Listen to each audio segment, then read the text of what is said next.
Good evening, folks, and thank you for joining us to discuss all things bourbon and spirits. I am Chelsea Anderson, she, her, Executive Director of the Indiana Conference for Women. I am so excited about today's event. Welcome to the ICFW Webcast and Podcast Series Unlimited. The Indiana Conference for Women will host more events like this and release bi-monthly podcasts leading up to our annual conference because we realize there are 364 more days in the year for us to connect with you. More information about all of this can be found on our website, indianaconferenceforwomen.com. And this year, of course, our conference will be a hybrid experience, both in person and live online on November 3rd. I want to let you know you might hear some noise in the background from my end this evening. I am sitting in our beautiful venue, Tinker House Events, where right after this webcast, we will be hosting a live in-person tasting event with many of the spirits that we will talk about this evening. So you might hear some background noise there. Of course, before we get to all that, we have this great discussion for you. I want to recognize the incredible co-founders, Billy Dragu Garcia and Deborah Collins Stevens, who started our conference 10 years ago. They provide such a valuable resource to this community through the Indiana Conference for Women. Thank you, ladies, for your vision and leadership. And thank you to the board of directors for all of your wonderful support and guidance. And lastly, I have to thank our friends at Forte Event Management, Michael and Deb, who are running things behind the scenes today, along with everything else they do to help me keep my head on straight. Thank you to them. Tonight's discussion is all about bourbon and the women who have made their mark in that industry. Let's meet our panel. First up is Becky Harris, Chief Distiller at Catoctin Creek Distilling Company. Becky is a chemical engineer who graduated with honors from the University of Wisconsin-Madison, also my alma mater, and she currently serves as the president of the American Craft Spirits Association Board of Directors. Hello, Becky. Thank you so much for having me. Of course. Next up, we have Christy Pope, marketing manager at Cooper Spirits. And with more than 14 years in the industry, Christy is widely recognized as a leader in the cocktail industry, having co-founded Cuffs and Buttons with partner Chad Solomon in New York City in 2006. Welcome, Christy. Hi, it's a pleasure to be here. Sherry Moore is a 35-year veteran of the Tennessee whiskey industry, having held titles such as Director and Assistant Vice President of well-known whiskey giants. And in January 2017, Sherry became the Director of Whiskey Operations at Uncle Nearest Premium Whiskey, where she develops, leads, and oversees the creation of the company's award-winning whiskeys. Hi there, Sherry. Hi, nice to be here. Thank you. Of course.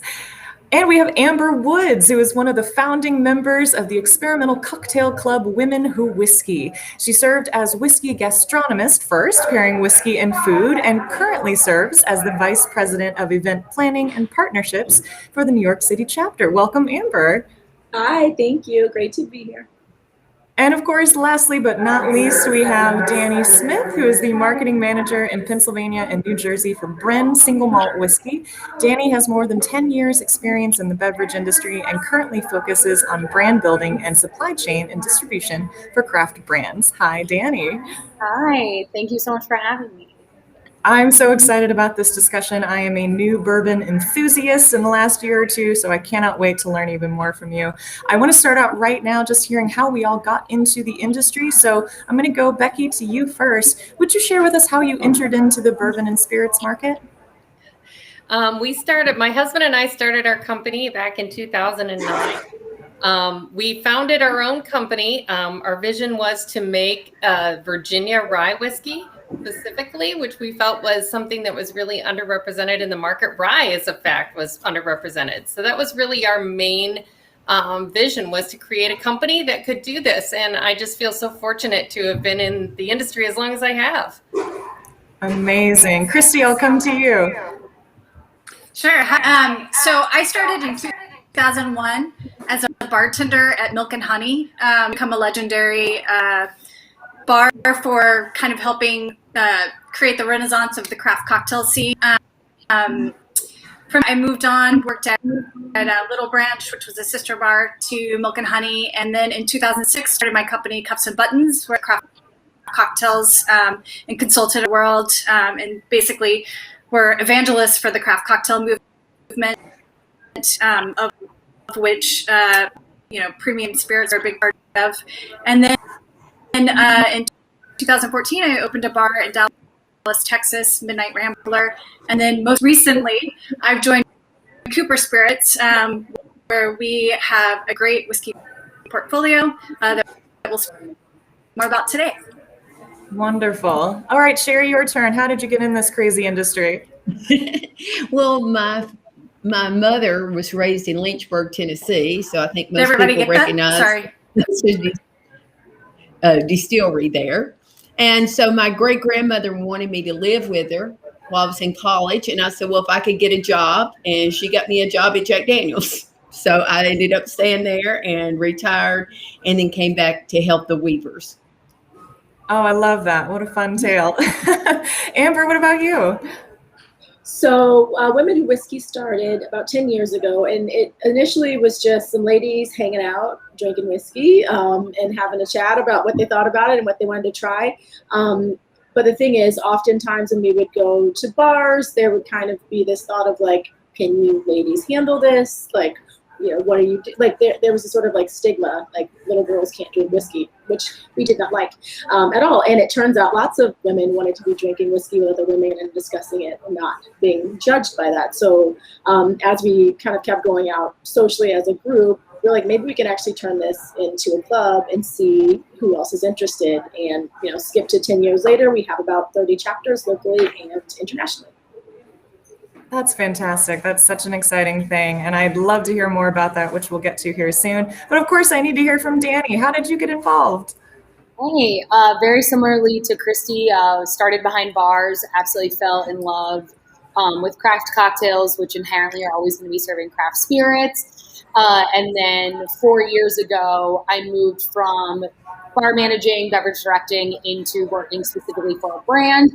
And now I work with Bren, and I've been working with Bren French single malt whiskey for the last 4 years under our parent company, Sandsman Surrey.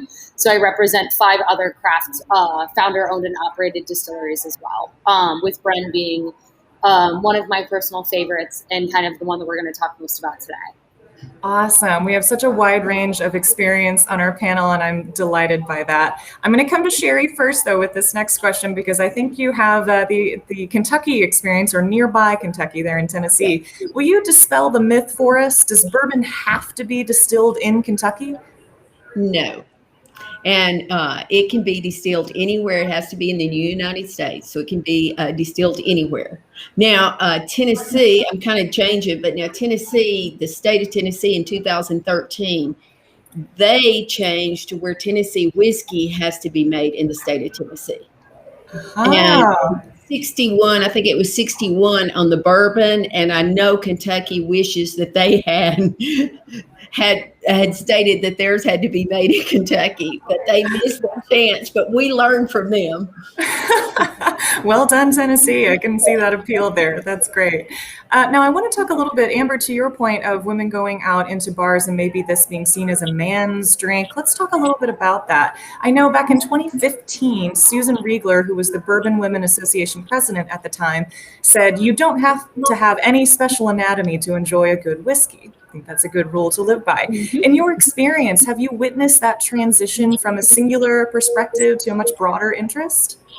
Oh, for sure. So I think women were always interested in whiskey, and even historically, if you look at the history of even bourbon specifically, women were always involved, either distilling, like the label for Maker's Mark. His wife actually created that and pushed for that branding. So we were always there.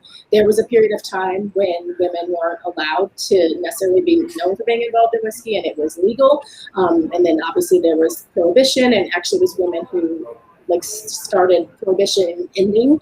So we've always been there. So what I've noticed now is when we started about 10 years ago, like I said, we would get kind of looks and questions and people thinking that we couldn't handle it. But as we've shown that, one, this isn't just a club for like women getting drunk. Like we are actually tasting and wanting to learn and make cocktails and educate other people. We've gotten a certain level of respect. And you've seen now, we have lots of like bars and brands actually reaching out to us because they actually want to reach more women members. And I think even historically, it wasn't until like the late 1980s, like 1990s, where they started advertising spirits again to women. So there's certainly been some change, and it's all good. I'll pivot over to Becky and your experience with this. What have you seen in that transition from sort of a men's to a more open position? I think what's really exciting about it is that, our demographic and our brand is pretty much almost 50-50. Women get just as excited about exploring new flavors as men do, if not more, because we're better at detecting them. And so we're definitely, we definitely talk to women. We feel like that is the future, really, of spirits, if you want to get there. I love that. That's really great. And I want to go over here to, I think we've got Christy back. Fabulous. I want to hear from you, Christy, about this marketing angle. Are you pushing specifically towards women now from a marketing standpoint? Oh, we'll find her here in a moment. We'll get back to her here for a second. Let's go over to Danny. You also have some marketing experience here. And I'm curious about this growth that we've seen in the bourbon industry. Over the last 5 years, there's been a 5.6% growth in the industry. And that's a faster growth than the entire consumer goods and services sector overall. What do you think contributes to that growth? I think there's a couple different things locally, and more specifically, I work mostly in Pennsylvania, New Jersey.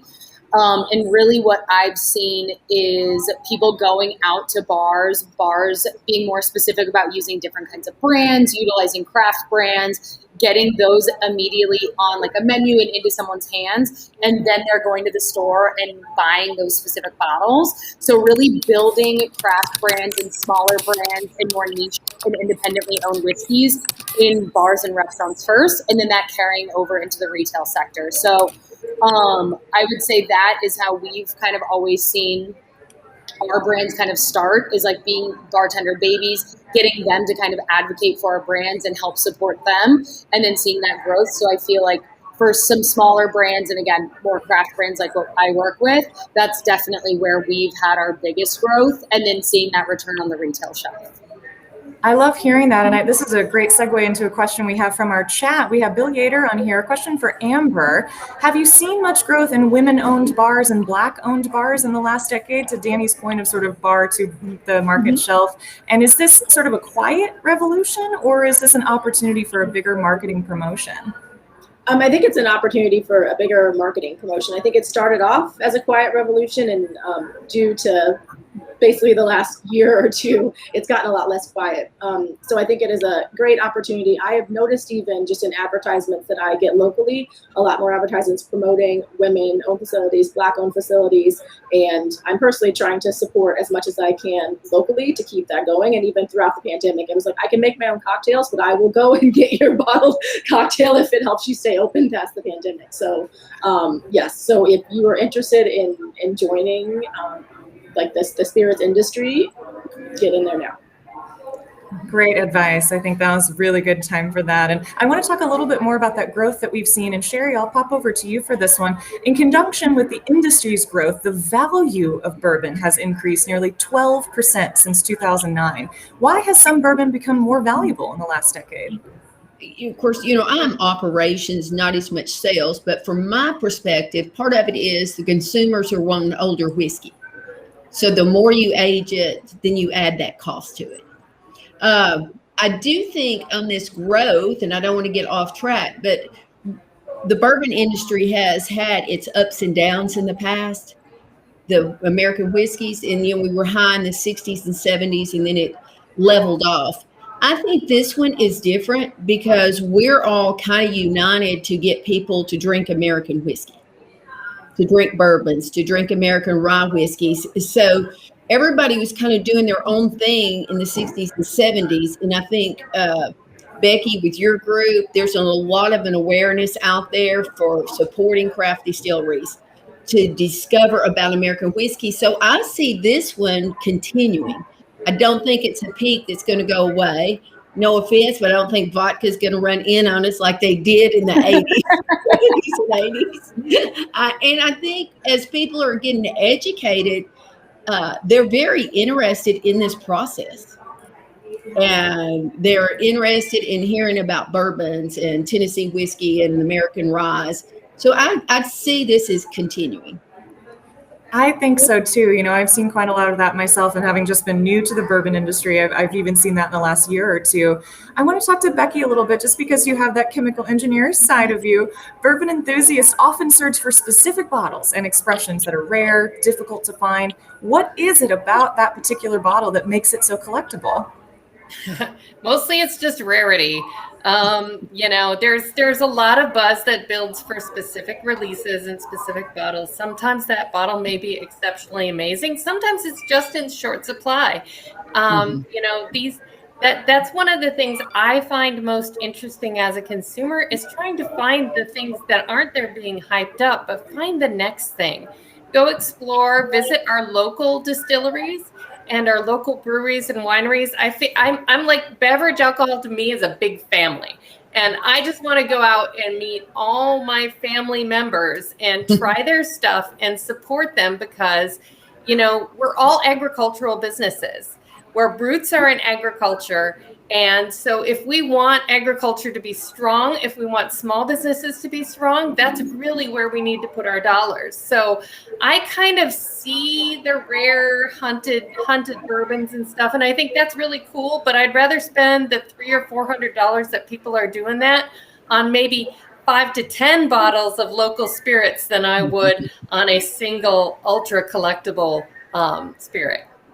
Sure. I see some nodding in the group too. I think we have some agreement there. And I'll come to Danny.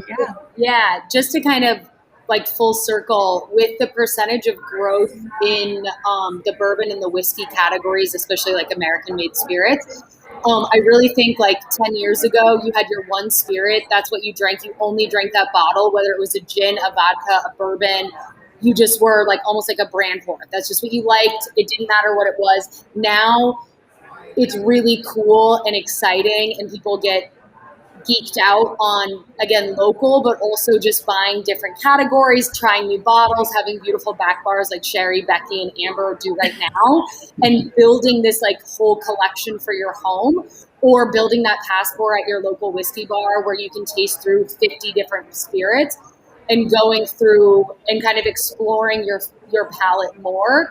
So it's just you're not buying the same bottle every single time you go to the liquor store. And I think that's also helping with the category, like the growth that we're seeing in the whiskey category. That absolutely makes sense from a business standpoint. And I'm going to pivot back. We've got Christy back with us. Hooray. So I want to jump over to Christy and I'll ask you a little more, slightly more pointed question on this. Because of this sort of collector mindset that I think we all agree we're moving away from, because of that, I know there's a significant second market and flipping market in which purchasers are auctioning off or selling to one another these hard to find bottles. Those markups are huge. What's your view of that as a marketing manager? Are you for or against, somewhere in the middle? I mean, I think that's a subjective question, and probably everybody has their personal opinions. For me, I think it's a good thing. Anytime that anybody finds value in what you do and escalates, a certain industry, I think it's a positive. So the fact that people are interested in whiskey and they want to collect it and they want to elevate it, and keep that secondary market going, I think it's great. Fantastic. That's great. I love that. That's great. I'm going to pivot over to Amber, just because I know you're working with these groups and women who want to go out and explore and enjoy this product. Have you seen that group is interested in the tourist market, these distillery tours? I know that's becoming really popular right now. Yes, 100%. So actually, there was an event that we were working on prior to lockdown where we were going to do like the Bourbon Trail as like a women who whiskey field trip. And even locally here in Brooklyn, there are a couple of the distilleries where you can go and have like a bottling day. And we've done events such as that, and everyone loves it. Like people enjoy seeing where their spirit comes from, even food. Like like the whole farm to table movement. It's important to kind of know the history of what you're eating and drinking, and then if you can actually touch the bottle and get your own spirit and make your own label, even better. So 100%. I would agree, and I'm going to go up to Becky and to Sherry on this because you're both in, your own distillery. Are you seeing an uptick in those tours now that the COVID vaccine is out and plentiful? Everybody is happy to get out and hang out with their friends and visit places, and just to me, whiskey is about stories. Spirits are about stories, talking with your friends, sharing stories, learning stories, and there's nothing like doing that in a group.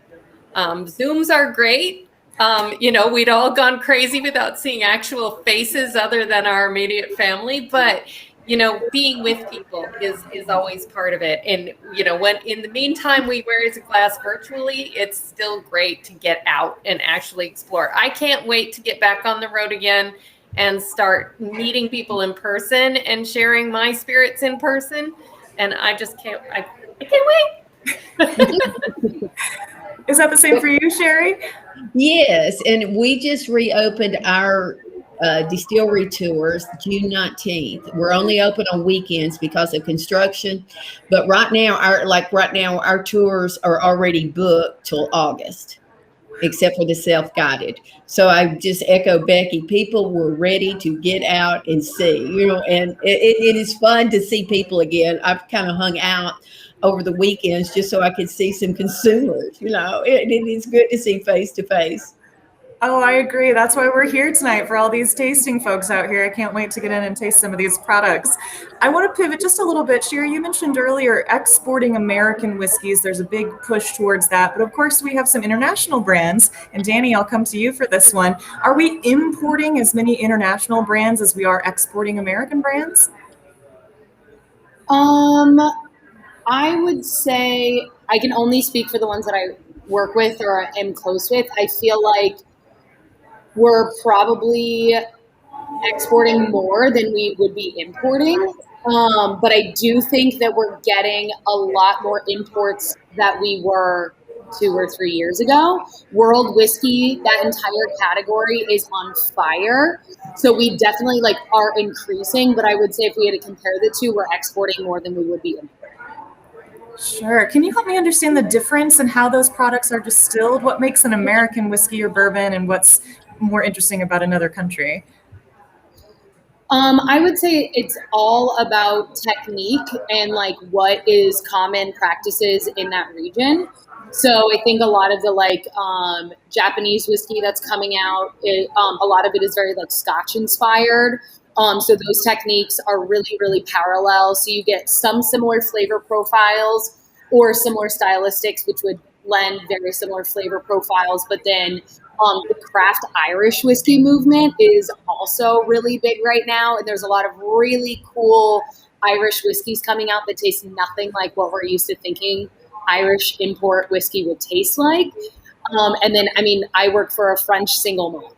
So it's totally out of the box. And it tastes like creme brulee and banana bear and blueberry muffins. So it's definitely I don't think there's one specific trend or box they all kind of fit in, which is why that new term world whiskeys is exciting. And I think thankfully doesn't have a lot of, there's not a stamp on what it's supposed to be.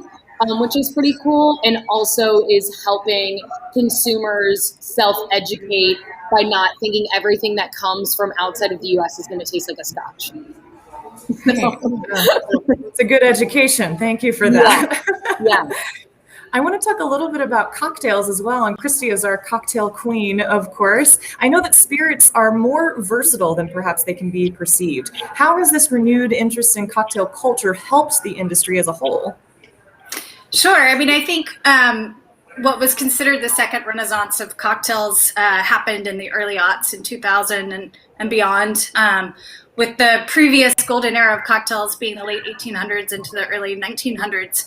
And what happened as we had the second renaissance was bartenders became far more engaged with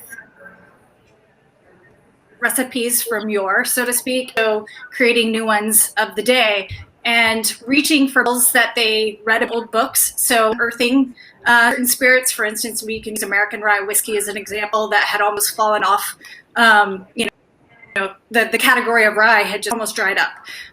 In the 2000s, when bartenders were looking for new things to mix with, rye whiskey was in all these older recipes. So people started asking for it. Who was making it? You know, Rittenhouse all of a sudden went from making, I think, distilling in one day what they did for a whole year, you know, to now being one of the biggest, you know, bottles that you'll find behind a mixology bar. So I think that, you know, the bartenders and their excitement and the passion for craft and working with spirits of all kinds. So it's not just, you know, brown spirits. It's spirits from everywhere that bartenders like to work with, and they like to find out exactly how it works best and to experiment. And I think that passion and creativity has boosted the spirits industry as a whole. I would agree with that. And I know you're behind a lot of pre-made cocktails in a bottle. Can you explain to us what that looks like and what's the market for that kind of product? Sure. Well, I mean, this year, the year of COVID, has been fantastic for what's considered the RTD category. What I'm drinking tonight, Slow and Low, which is basically a bottled old fashioned. It's a rock and rye at its heart, but it's modernized through the lens of an old fashioned. So we have straight rye whiskey with some rock candy, raw honey, navel oranges, and Angostura bitters. So in essence, it's a bottled cocktail. It's a bottled old fashioned.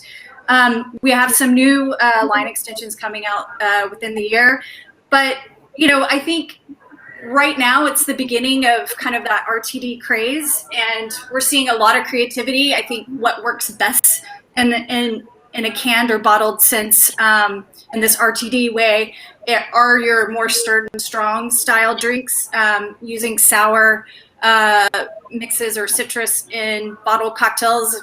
We're still on the cusp, the edge of that, right? There's still a lot of work to be done. Not that there aren't good ones out there, because there are, but I think that there's still a lot of growth to be had in that. So I think that we're at the very burgeoning of what this is going to be. I think that you're going to continue to see people get better at what it takes to you know, work with things like citrus in a canned way that's going to last, be shelf stable, if you will. So I think, you know, RTDs are, you know, if you read anything statistically, you know, we really are at the beginning of what will, you know, continue. With that said, do I think that poses any threat to just a regular bottled spirit? Not at all. Do I think it poses any threat to people going to bars and having drinks made in front of them from bartenders? Absolutely not. Do I think that there's room for it all? 100%, because I think it's all occasional. I'm drinking, you know, our canned bottle old fashioned right now because I'm in a hotel in Orlando on vacation, and it's perfect, right? It's occasional. It's working for me in this sense. And like I said, I just think that there's a reason and an occasion for all of these things. But I'm very excited by RTDs. I think there's a lot of fun work ahead. Amazing, and thank you for being with us on your vacation. I appreciate that. Always I'd like to hear from whiskey on vacation. It's good. Yes, of course. I love that. I want to come to everybody for this next one, because I think at the Indiana Conference for Women, we're always looking for ways to support women, what women are doing, figure out why women have been in a different class, for lack of a better word. And I'd love to hear from everyone. Amber, I'll start with you. As women in this industry, what has been your experience coming up in what is perceived as a male-dominated field overall, not just from a consuming perspective? So when I first started, I think one of our biggest issues was people thinking that we were like a drunk ladies club. Like they just thought we were trying to gather at a space to get wasted on a Sunday brunch or something. So that was kind of an initial barrier where it's no, this is a collaboration of women and also men, because we have gentlemen's edition events as well, where we're interested. Some of the people that are coming are just interested in learning about whiskey. Some are already lovers of whiskey. Some just think they like bourbon, maybe want to taste some rye or scotch. So that was kind of an initial barrier, saying that no, we're here, we're not going anywhere, we're educating ourselves and others, and we're going to get bigger. So great, that's great. Becky, what about you? Have you noticed any interesting experiences in this quote unquote male field? Well, before I worked in the whiskey industry, I was a chemical engineer in a number of different environments, and I was usually one of the few female women on the team. And I'm really excited that people are talking about making space for people. As an organization, our Craft Spirits is working to, how do we increase diversity? How do we get more people who don't look like white guys with beards involved in making whiskey. We want it to be different. And, yes, we can mentor people individually, but can we do something bigger than that? And our organization is getting ready to launch something very soon where we're going to be trying to push the growth of diverse people in this industry and giving them opportunities in all the different parts of the field. I myself love seeing women in it. I reach out to women all the time saying, hey, I see that you're working wherever. Let's tag in every so often. How are things going? What do is there anything you can need from me?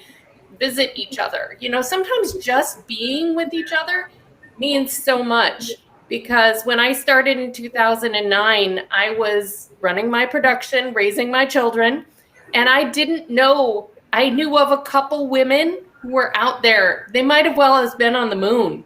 Because, there's one in Portland, there's one up in Massachusetts, and it wasn't anywhere where I was available to it. So it really, now we have other options, ways to connect. That's something I try to do, to kind of make people feel part of a bigger community. Fantastic. I would love to be involved in that community. That's great. Sherry, I'll come over to you there. What's been your experience in your lovely 35 years in the industry? Well, I started in 1975 at Jack Daniels. So it was really a male-dominated industry at that time. I probably had to work a little harder, but it made me a better employee. It made me more knowledgeable. But it's been funny to see the change. And again, I'm operations. I think part of it is it's the emphasis in the schools for science and math too, is for women to go in those kind of fields, and they'll feel comfortable coming into operations. And that could be for sales and marketing, but in operations, I think, like Becky having that chemical engineering degree probably made her feel more confident than if she didn't have that. Because it ends up your science and math. I'm not saying it's perfect, but it kind of helps you think a certain logical way that can help. So I agree. think the emphasis in the school is helping to get where women are coming in. And I guess when I talk to them, I said, first of all, never see yourself as a victim. Just enjoy making whiskey. And what we say in the South, the cream always comes to the top on the milk. You set it out and the cream's going to come to the top. And you get in there and roll your sleeves up and you know what you're doing. You will not be passed over. I love that phrase. I have a little bit of Southern in me too, so I understand that. Danny, I'll pop over to you and get your experience in this field. Yeah, I think, starting in this field in restaurants, it's usually, chef dominated, which is usually men, or the owners are typically, or when I was starting, were definitely more male dominated. Thankfully, in the last couple years, that has completely changed, where it is cool to be different. It is encouraged, it is supported, and there's way more women and BIPOC, non-white, queer, running spaces, owning spaces, and completely leading changes. And so I feel more comfortable than ever before doing what I do and being in this space, and feeling supported. But yeah, definitely, wasn't always the easiest to be a petite loudmouth woman. So yeah, it's definitely been amazing to be part of the trend. I think I'm very thankful for the company that I work for. We have check-ins monthly, every couple months, what can we be doing? Are we buying from other farmers that we want to support? Are we working with other restaurant groups that we want to make sure we're highlighting and focusing? And, on the brand side, making sure we're doing our part to help uplift other small industries that are related to beverage as well. So trying to give back and also be a part of. Excellent. That's fantastic. And Christy, bring us home. What's your experience and what's perceived as this male field? Sure. I would say my experience being a female has been positive, and even a differentiator that has worked for me personally. First of all, there's been less women But the ones that I have known along the way, most of them I can call mentors. Most of the women in the industry have been extremely helpful and thoughtful, and have helped bring everybody up together. I would say that connection points, things like the Indiana Women's Conference is great. One example of something that worked to my strength being a female was having been at Tales of the Cocktail doing a seminar. I met a man, Frank Coleman, who works for DISCUS, which is the Distilled Spirits Council of the United States. He had an event come up where they needed a female specifically, or they were asked to have a female in South Korea. So based on a presentation he saw me give, he reached out to me. So I went and spoke on behalf of American Whiskey for, the South Korean consulate. That went on, and I did some work in South Africa and Amsterdam and various places. But the fact that I was female, and culturally, that's something that actually has worked for me. And again, it's I feel like being a female has been positive, but then all the ones that have surrounded me and they have just, always been full in helping everybody rise together. That's what we do best, women supporting women. Yes. That's fabulous.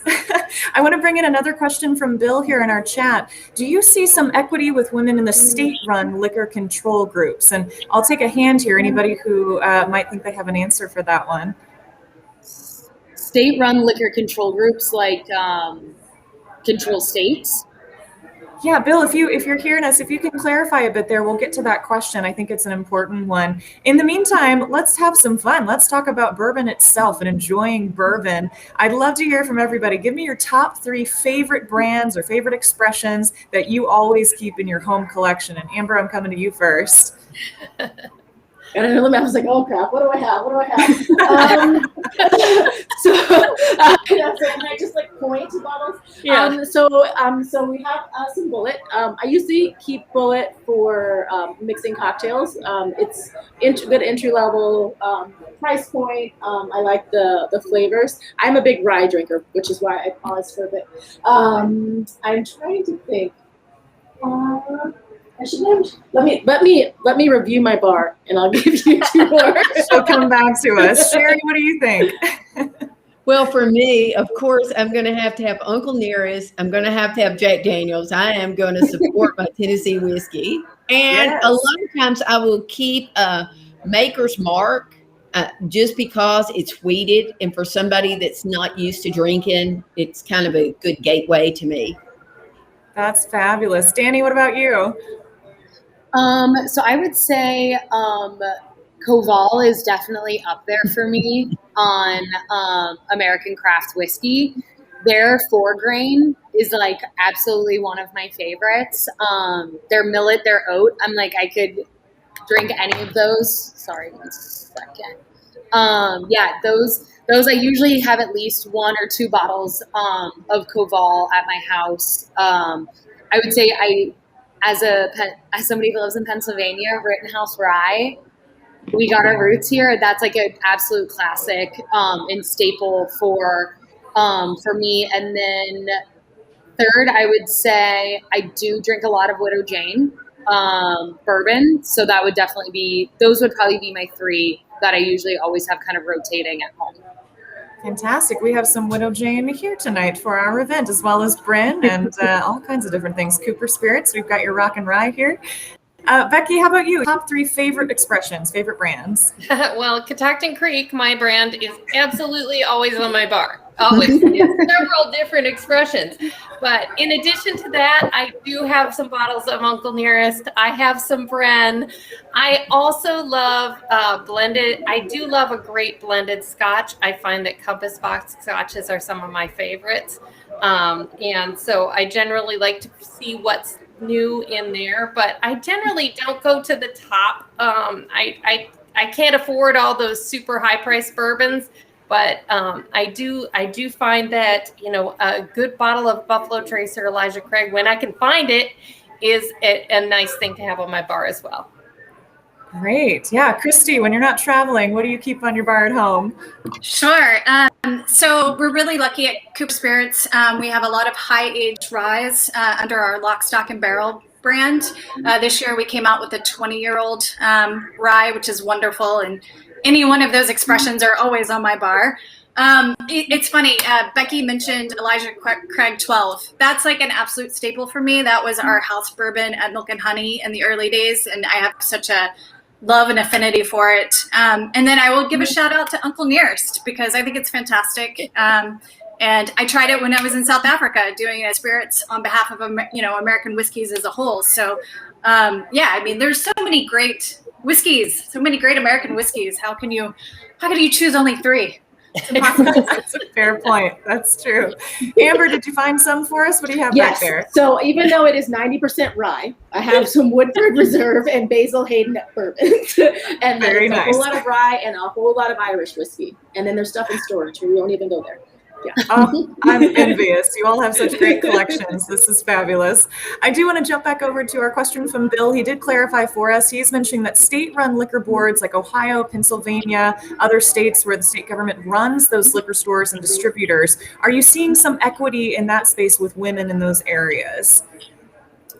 I think that, the one thing about state-run boards, I'm in a control state. So Virginia is a control state. And one of the things you tend to see in state-run systems is that they tend to just look at the brand, what the sales metrics are. They're not really tremendously interested in the, whether the face of the brand, unless you can prove that your numbers back it up. They seem a little less, maybe intrinsically biased, perhaps. I don't know, but They do bias for companies that are founded in the state. You can get a leg up, and that's generally the biggest thing. Is whether you're a domestic product in a particular state. The control boards are usually a little more friendly for those. Yeah, I work in Pennsylvania and I help with Ohio. So same thing. If you're local, you absolutely can be a part of like a PA preferred program or like a local love kind of program. So you get better shelf space or you get more distribution in stores statewide.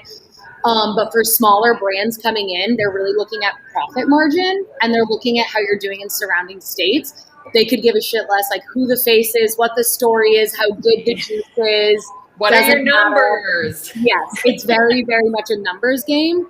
The cool thing is as you do get bigger, if you're in a state, you can be in a state and you can increase from not being in the state to be in 400 liquor stores. So it can be a very beneficial thing for a brand that's growing to focus on control states and to kind of continuously push towards them. But it does take a lot of time and it's a lot of paperwork. So it's kind of this like plus and minus. But yeah, I totally agree with Becky. If you're local, you'll have a lot more push than, a California distillery coming into Virginia asking for shelf placement. Good to know. Yeah, that's super helpful. I want to go back to our tasting. Thanks, Bill, for having that little educational moment for us. Let's talk a little bit more about trying this product.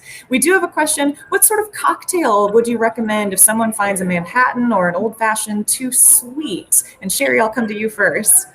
Me, I don't know. I never had a cocktail till I started with Uncle Nearest.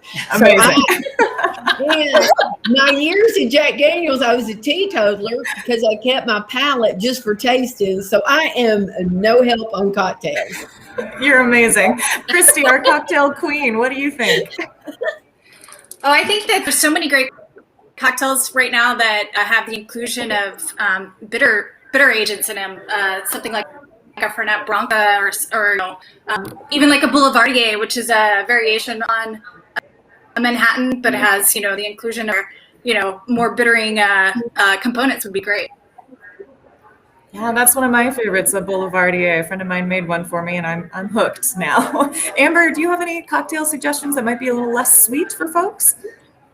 My recommendation is just to go neat. I know that's not a cocktail, or something that I actually do at home is I'll get a big ice cube, pour an ounce or two of whiskey, and add like a bittering agent. And so, it's cocktail-esque because I'm not big on sweet drinks as well. Or often if I'm making a Manhattan or an old-fashioned at home, you can control that factor. And I use rye because I like the like peppery notes. hence not as much bourbon on my shelf. So you can also just kind of play around with the spirit to get less sweetness as well. Great suggestions there. We're running a little short on time, and I want to make sure to give some space for all of you to talk about your own products that you represent and where folks can find those. Becky, I'm going to come to you first. Talk to us about Catoctin Creek, where people can go and sample and find it. Awesome. Well, we are in about 26 states right now. I would suggest that people who are interested in getting the product go online to catoctincreek.com, and we have a button where you can have it shipped if it's legal in your state. We're not currently in Indiana, but if you're a lot of borders, Illinois is pretty close. We're in Illinois, and we're in some other states, and we're always looking to do some tasting events. So if you're at any of the big whiskey kind of gatherings, like Bourbon Women has a gathering, their Women Who Whiskey often has events in neighboring states. It's a great place to go meet women and taste whiskeys. And that's always what I tell people is find a club, find a group, meet your people, and have a great time and taste it there. Fantastic. Danny, what about you? Tell us about Bren. Yeah, so Bren is, which I've got the bottle right here. It's a organic French single malt whiskey. So founded by Allison Park. I've worked for her for the last couple of years. But yeah, it's a 100% seed to spirit, grown, distilled, and aged in Cognac, France. First aging goes into French Limousin oak, then second aging going into ex-cognac casks. So you get a really beautiful floral dessert flavor profile on the nose and on the palate. And I typically serve it in like a highball or just on the rocks would be my preferred way of drinking Bren. And if you are interested in trying Bren, we have a website called buybren.com, and we ship to 48 states. So that would be the easiest way. It ships out of Florida, so it's pretty easy. Florida's a little lawless, so they let us ship spirits to 48 states out of there. So whatever they want down there. Yeah. But yeah, and it comes in a beautiful box and is usually in the world whiskey or the single malt section of liquor stores. Fabulous. Thank you for that. And Christy, what about you? Where can we find Cooper Spirits? Hi. Okay.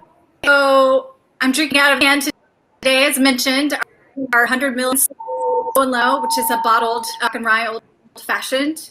It's based on a historic rye recipe, but modernized through the lens of the old fashioned. So in addition to your straight rye whiskey, we have the inclusion of rock candy, raw honey, orange navels, and Angostura bitters. Angostura bitters is the component that really makes it a class-fashioned and a proper bottled cocktail. It comes in 750 milliliter bottles as well, and it's available in 50 states. Drizzly, Reserve Bar, retails all around. Fabulous. And I know you also represent Lock Stock as well, which is a huge brand, but very difficult to find. Any tips for anyone out there where they can find some Lock, Stock, and Barrel?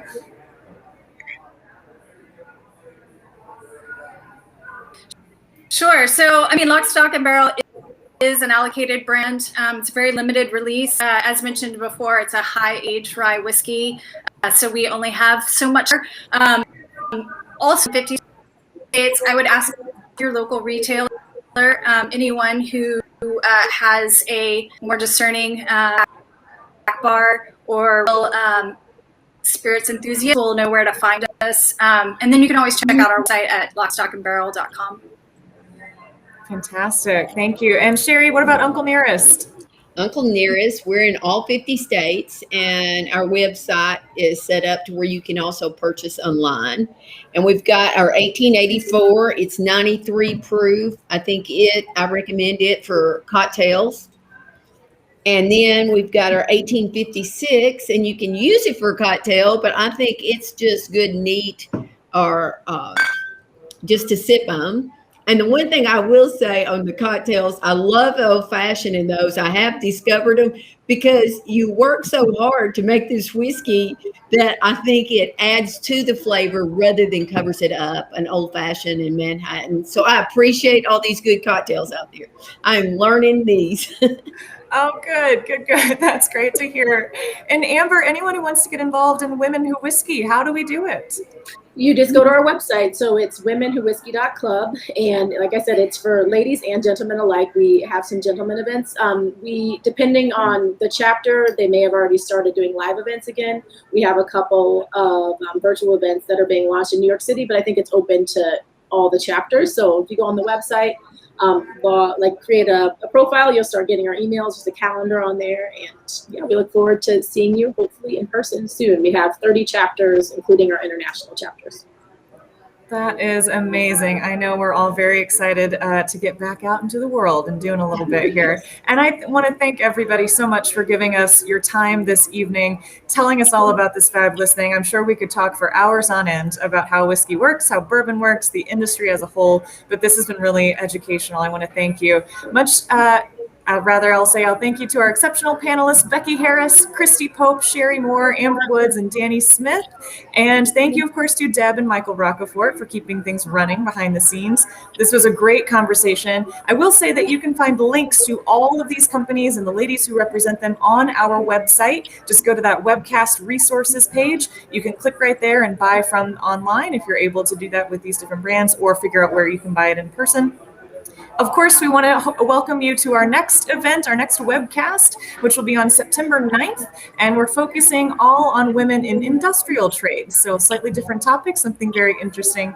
And of course, I have to thank our audience for being with us for this very fun, fascinating conversation. I know I'm excited to get out here to this event that's brewing. I got a lot of folks here, so we're going to get to tasting. I hope all of you do the same, and we'll see you very soon. Please drink responsibly and enjoy yourself. Thanks all. Cheers. Cheers. Cheers. Thank you.